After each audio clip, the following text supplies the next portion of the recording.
আমি মোহাম্মদ শরীফুল ইসলাম, শৈলকুপা পৌরসভা বিএনপির সিনিয়র সহসভাপতি। আমি ঢাকার উদ্দেশ্যে আসছি আমার শারীরিক ট্রিটমেন্টের জন্য।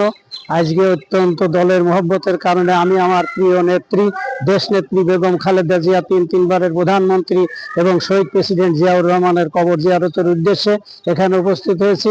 আমি শহীদ প্রেসিডেন্ট জিয়াউর রহমান এবং দেশমাতা বেগম খালেদা জিয়ার কবর জিয়ারত করেছি এবং আমি তাদের রুহের মাগফিরাত কামনা করি। মহান আল্লাহ যেন তাদের দুইজনকেই জান্নাতুল ফেরদাউস দান করেন এবং তারেক রহমান যে উদ্দেশ্য নিয়ে আগামীর বাংলাদেশ গড়ার লক্ষ্যে দায়িত্ব নিয়েছেন, সেই দায়িত্ব যাতে আল্লাহ তাআলা তার উদ্দেশ্যে সফল করে 5টি বছর যেন দায়িত্ব পালন করে দেশের সাধারণ মানুষের খেদমত করতে পারে, ন্যায় এবং ইনসাফের রাষ্ট্র প্রতিষ্ঠা করতে পারে, সেই আশাবাদ ব্যক্ত করি এবং সকলের জন্য দোয়া কামনা করে আমি আমার সংক্ষিপ্ত কথা শেষ করছি। খুদা হাফেজ। বাংলাদেশ জিন্দাবাদ। সবাইকে ধন্যবাদ। আসসালামু আলাইকুম।